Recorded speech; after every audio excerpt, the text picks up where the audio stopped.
Hi everyone, I'm Brianna and welcome to Roll Initiative. Today we're going to be looking at how you can add your players' backstories into the game. So let's get started.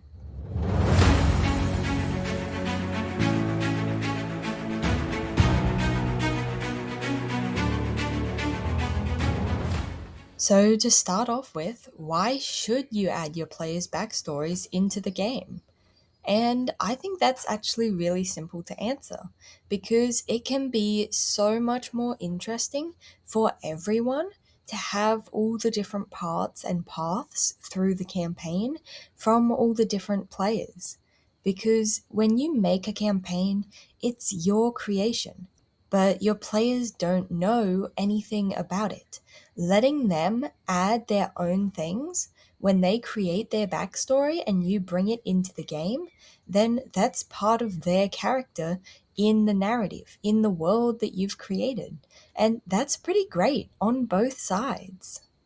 I think it makes the game so much more fun for everyone, and it can even help if your players aren't particularly invested in the game to add some of their work, their character, into the story. And that can even fix a lot of problems like people not being invested in the story because there's now something there that they're personally interested in. They came up with that. So I think there's pretty much four different levels that you can go on as far as how much you add your players' backstories into the game. And the first is more like Easter eggs. They're just kind of exciting things to find. You might find an NPC who's from your backstory or a place, but it doesn't really come in much and doesn't have much to give. And that's fine for some tables. Some people really like that, and that's enough for them. But I generally go with one of the next two options, which is adding them in as more of a side plot where it's lined up beside the main plot. It's a smaller plot off to the side where it's following the course of the main plot. So they have to just explore a bit as they go along the main plot to be able to find the different hooks for their plot. And I honestly think that this one works best for me and my table, as it's so easy for me to just come up with the different plot lines for each of the players and to weave it around the main story. And that way, all they have to do is follow the main story and branch off and explore every now and then to find the hooks for their stories.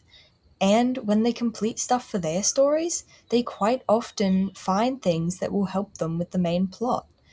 I really like this as it helps to tie everything in and make it feel like one consecutive story with lots of different plot hooks. And if you want to go one step further with adding in the backstories, then add them into the main campaign. Maybe the villain has something to do with their personal backstory. Maybe some of the main NPCs are from their backstory. Stuff in the main storyline that ties directly into their character. That makes it feel like the whole campaign is very much personal to each character if it's all tied into their backstory. Sometimes I can find this a little harder to do, and I rather prefer to do a plot for each player and wrap it around the main story instead of combining them all into the main story. But this works really well for a lot of tables, and I do like this option. Now, the only way that I think you can really go more than this is to make a campaign based on your characters' backstories, entirely around their goals and past. And I have done stuff similar to this, and it can be pretty awesome, but definitely talk to your players before doing this. Some players just aren't that interested in their backstories. They'll be satisfied with the bare minimum, just finding their stuff through the game as Easter eggs. They're not that interested. So it's definitely something to talk to your players about beforehand.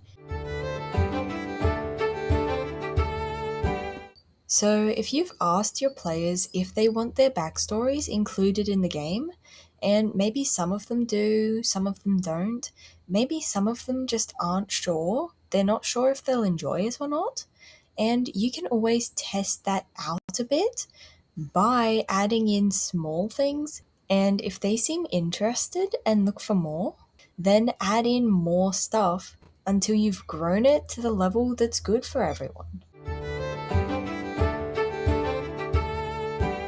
But there we go, that's the end of this video, and I really hope you enjoyed it and that it was helpful. And if it was, then I'd be really grateful if you'd consider giving it a like or maybe even subscribing to my channel.